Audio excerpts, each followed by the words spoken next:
Hi everyone, I welcome you to this presentation on Boolean algebra, simplifying Boolean expressions using K-maps. We have simplified Boolean expressions using Boolean algebra. We've also simplified using Venn diagrams, and this is the last form of simplification which deals with Kernoff maps. Okay, so Kernoff maps will deal with two variables as well as three variables. For the two variables, they are written in this form. For example, if the two inputs are A and B, you have A. So A, for A position, you count from 0 going down. So you have 0, 1. For B, you also count from 0 going this side, which is 0, 1. Then you have your number of cells as that, where number of cells is given by 2 to the power n. Therefore, for the two input K-map, number of cells is 2 to the power n, which is 2 to the power, the inputs are 2, which is 2, and this will give us a 4. That's why we are seeing 4 cells. So for a 2 input K-map, you are going to have 4 cells. You name them where you've got your input A and B. It can be A, B, P, Q, or anything, but there will be 2 of them.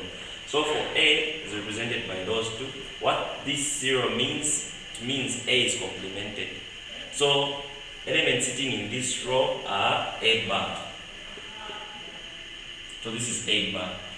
Then A1, A is 1, it means this is just an A. So all the elements seated here are A. If you look at these are rows, if you look at the columns, all the elements seated in this column are B bar, because there is a 0 for B. So elements here are B bar, elements here are just B. And then groups are given by 2 to the power K, because you're supposed to be grouping the elements depending on the expression. So the way you group is 2 to the power K, where K runs from 0 all the way. So you can only have 2 to the power 0, which will be a 1. So a 1 is gotten as a group. 2 to the power 1, which is a 2 can be a group. 2 to the power 2, which is a 4 can be a group, and so on. Okay, and then you need to maximize the groups. At least try to pick a maximum. You understand when you do an example. So you may be given an expression like this one, a Boolean expression. They are saying using K-map techniques, simplify the given expression. So we are looking at the inputs. This is a 2 input K-map. So since the inputs are 2, number of cells will be 4. We are going to have something like this.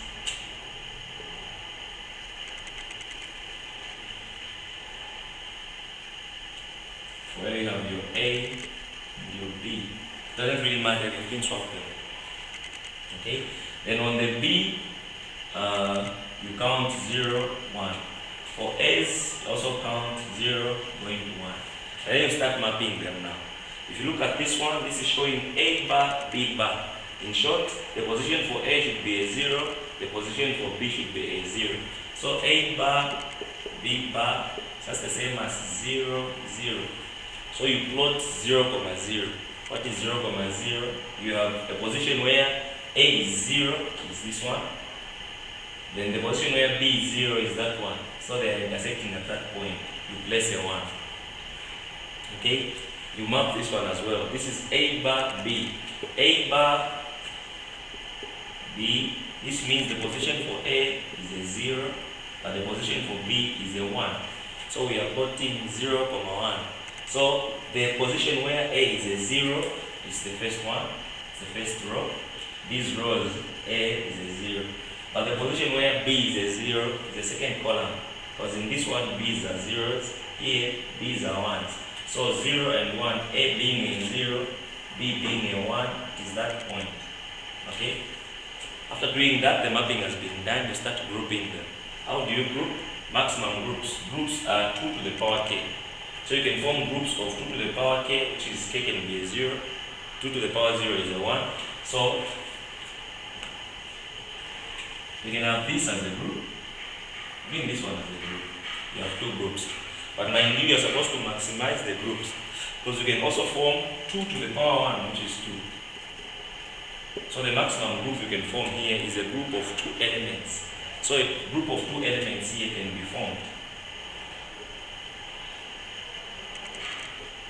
So instead of forming those 1, 1, you just maximize it. And then take note, you only form groups either in horizontal or vertical. You don't form groups in diagonal. For example, if I have the one here,